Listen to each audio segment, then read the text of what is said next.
This is the story of Vivien Thomas, a janitor who, on his first day of work, picked up a medical book from the shelf and started reading it secretly. He was caught by a professor who asked him about a nearby instrument. Without thinking, Vivien blurted out the correct answer. Van Slyke Neil gas manometer, sir, doctor. The professor was surprised and asked Vivien to show him his hands. With just one look, the professor realized Vivien's potential and handed him a pair of artery forceps. Vivien effortlessly picked up a test tube. Impressed, the professor asked Vivien to try using his left hand. Not only did Vivien easily complete the task, but he could also use both hands simultaneously, even corking a bottle with a wooden stopper. The professor was astonished, knowing that this kind of left-right complementary art, even he had to practice for a few years before he could be so smooth. The next day, Vivien Thomas was promoted to assistant by the professor. Looking at himself in the mirror wearing a white coat, Vivien felt immensely proud. Thus began the legendary miracle of cardiac surgery. Vivien Thomas was born into a family of carpenters and had honed his exquisite woodworking skills from a young age. However, his ambition was not in this field but to become a respected doctor. In the racially segregated 1930s, achieving his dream seemed so distant, he chose to work at a medical school, even if it meant cleaning dog kennels. Now, as the professor's assistant, Vivien could finally study medicine legitimately. He cherished this opportunity and was always studying, even while walking to and from work. In a few days, he mastered anesthesia techniques, astounding the professor once again. He weighs 18.4 kilograms, and it should take 552 milligrams of sodium barbital to anesthetize him for 3 hours if the absorption rate is uniform. A year passed, and Vivien Thomas performed his first surgery. A large golden retriever had unfortunately broken its ribs, leading to traumatic shock. With the medical technology of the time, the dog's prognosis was grim. However, the professor happened to be researching a new surgical procedure for traumatic shock. He drew a line with a pen and instructed Vivien Thomas to make an incision along the line. Under the professor's guidance, Vivien Thomas quickly located the dog's pulmonary artery and began the surgery. As the blood pressure kept dropping, the professor solemnly remarked that traditional treatment for someone with broken ribs leading to shock focused on stopping bleeding. However, he believed that stabilizing blood pressure was crucial for saving lives. He then instructed Vivien Thomas to transfuse the dog, but the blood pressure continued to drop. It seemed the professor's idea was wrong. Just when both had lost hope, the blood pressure miraculously began to rise, a sign of life returning. Vivien Thomas experienced firsthand the beauty of saving a life. This success would become the cornerstone of modern cardiac surgery. The professor hurriedly asked him to check the recorder, but Vivien Thomas had no idea what it was. This meant that a whole day's research had been wasted. The professor erupted in anger, hurling every curse word he could think of at Vivien Thomas. God damn it! Do you have sawdust or just plain shit for brains? Who was left feeling utterly humiliated. He had thought he had found a mentor but found no respect here. He immediately took off his white coat, ready to leave. The furious professor even told him to leave quickly. Vivien Thomas had no idea what a recorder was. However, at that moment, the professor noticed the notes on the table. So he had meticulously drawn the entire surgical procedure by hand, which was even better than the recorder. The professor realized his mistake and hurried out to apologize sincerely to Vivien Thomas, admitting that he was the best assistant he had ever met and promising that such an incident would never happen again. Touched by the professor's attitude, Vivien Thomas accepted the white coat the professor handed him, and so, the two of them cooperated seamlessly for a full 12 years. During this time, their research saved thousands of soldiers in World War II, making the professor famous worldwide. He was even appointed chief of surgery at Johns Hopkins Medical School. You should know that Johns Hopkins is the highest temple in the hearts of all medical researchers. The professor held a celebration banquet that evening, and of course, Vivien Thomas attended. But as a waiter, when the professor delivered his speech, acknowledging the achievements, he didn't mention Vivien Thomas's name at all. The reason was simple, because he was black. Back home, his wife couldn't help but feel sorry for him. The family has been uprooted from their hometown for more than 10 years for his dream, not to mention the meager salary which is only enough for the rent. Now, when he had finally made an achievement, he couldn't even be mentioned by name. Although Vivien Thomas felt aggrieved, he understood the benefits of working with the professor at Hopkins. However, reality quickly taught him a lesson. As they entered Hopkins, they saw portraits of medical pioneers hanging on the walls. The professor ambitiously said, "One day, my portrait will hang here too." Little did he know, these words planted a seed in Vivien Thomas's heart. Just as they were heading towards the laboratory, they were stopped by a security guard. "Excuse me, you need to use the back door," he said. The professor protested, "We're together," but even that was not allowed. Vivien Thomas could only leave quietly, passing by the statue of Christ symbolizing equality. When he appeared in the hospital corridor wearing his white coat, everyone stared at him with strange eyes. A black man appearing here was simply absurd. A male doctor even treated him like a handyman and told him to get coffee. Fortunately, not everyone was so arrogant, like the female doctor standing before him. Her name was Mary Blaylock, another legendary figure in the field of heart disease. One day, they came to the cardiology department for rounds. Vivien Thomas noticed that the children here were blue-faced and sitting on their beds with their legs drawn up. Mary Blaylock explained that this was to reduce blood flow to the lower limbs and make breathing easier for them. It turned out that these children were suffering from incurable blue baby syndrome, a congenital heart malformation in which the aorta leading from the heart to the lungs is congenitally blocked, thus resulting in the patients suffering from a chronic lack of oxygen and bluish-purple coloration. Only through heart surgery could more blood flow to the lungs be achieved. However, with the backward medical technology of the time,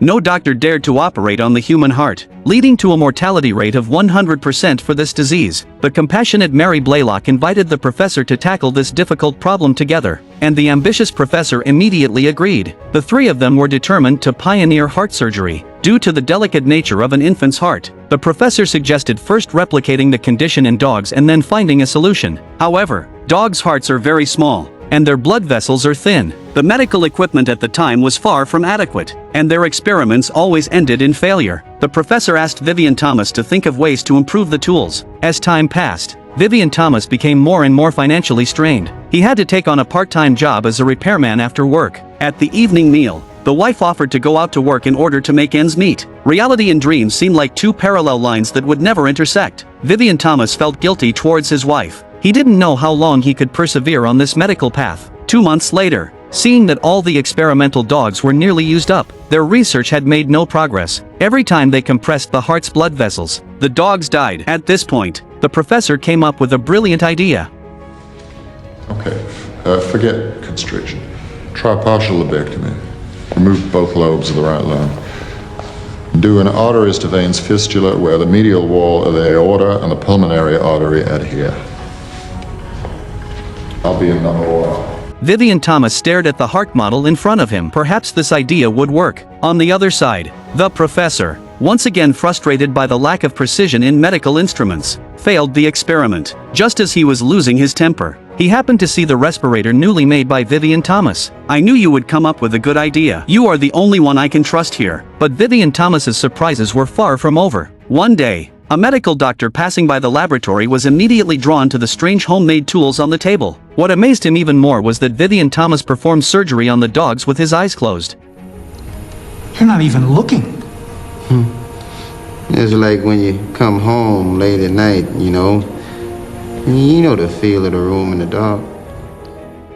After thousands of experiments, he knew the distribution of heart vessels by heart. The doctor, impressed, couldn't help but say, "I really hope to work with you someday." Vivien Thomas smiled knowingly. It seemed that ability was the best way to earn respect, no matter where you were. However, this rule did not apply to some petty individuals. Just because the canteen staff gave Vivien Thomas, who was a medical officer, more food when he was taking his meal, it made one other person upset. He immediately mocked, "Don't think wearing a white coat puts you above me. We're at the same level, and I even earn more than you." Vivien Thomas, who had always been focused on his research, had never heard of different levels of employees. He had always assumed that everyone received similar salaries. He quickly went to the personnel department to inquire, only to find out that he was not only the lowest level third-class repairman but also that he worked over 15 hours a day and only received $68 in hand. After deducting living expenses, he couldn't even afford rent. What's more terrifying was that he had been in this job for a full 13 years. Could anyone live solely for their ideals?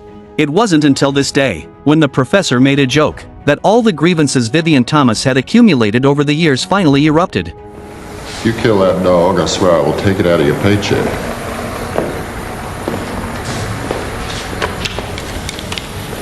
Finished up here. He immediately took off his white coat and walked away. Although Vivien Thomas loved this job deeply, his wife and daughter's survival were far more important than his dreams. In fact, the professor was unaware of the hierarchical system. Indeed, how could a successful person from the upper class see the hardships of those at the bottom?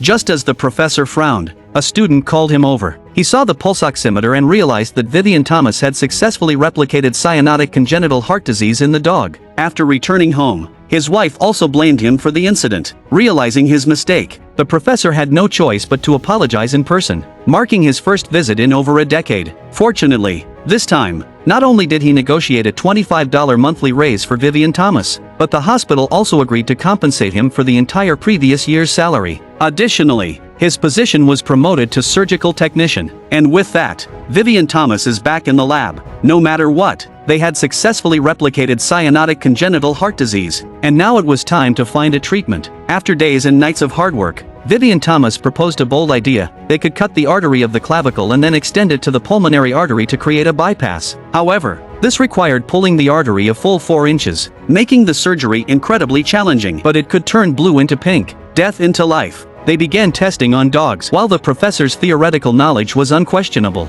it was Vivien Thomas who excelled in practical skills. He successfully completed this great connection using a simple wallet suture method, prompting the professor to praise it as a masterpiece of God. Next, they began searching for suitable patients. As this was the world's first human heart surgery, the couple, despite the short time left for their child, expressed the need to consider the surgery after learning about the risks. Then, the couple went to the church to pray. The priest, upon learning of this, directly found the professor and rebuked him, saying, "You are blinded by honor. Performing heart surgery is blasphemy." The professor politely asked the priest to leave, but just then, the shunt vessel that had been sewn in the dog ruptured half a month later. The two felt hopeless, wondering where the problem lay. The next morning, Vivien Thomas was awakened by a nightmare. He quickly rushed into the laboratory and told the professor that he had dreamt of an adult woman with a baby's voice. Upon hearing this, the professor suddenly realized, yes, the human heart grows, but the sewn thread does not. It weighs 10 pounds, then grows to 20 pounds. The thread has stretched. The wallet suture method won't work. We need a new suturing method, so half and leave the other half unsewn. This way, we can achieve it.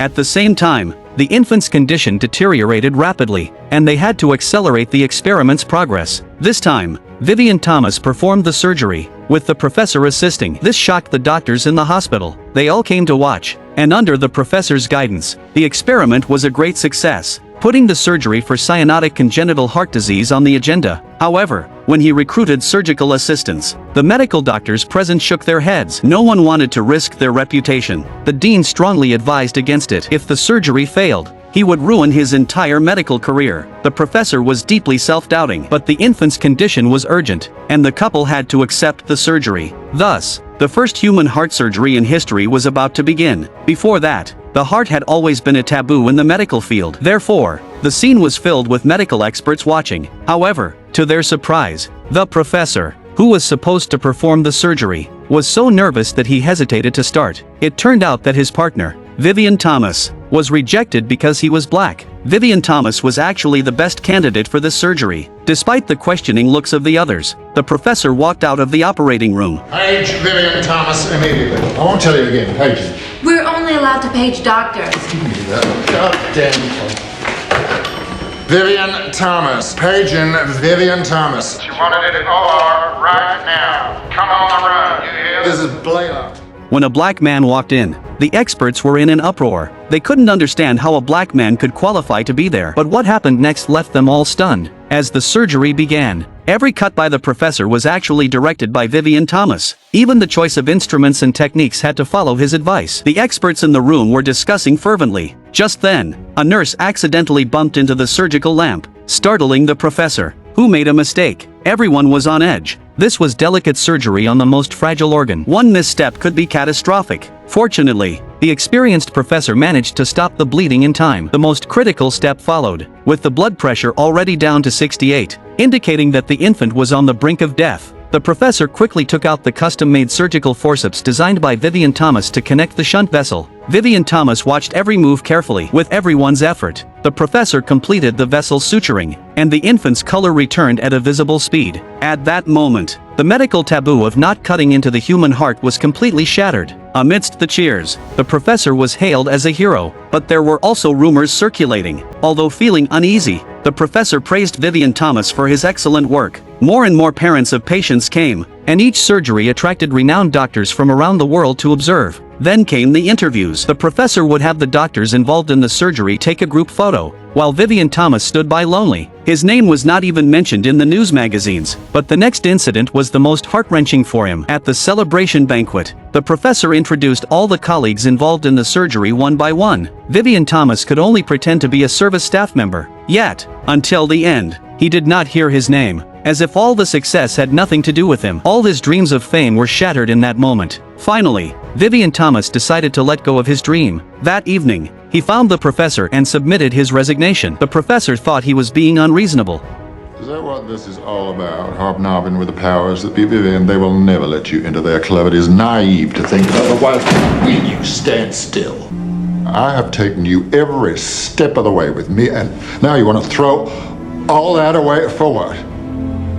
Is that any way to show your gratitude? Indeed, in that special era, what more could the professor do?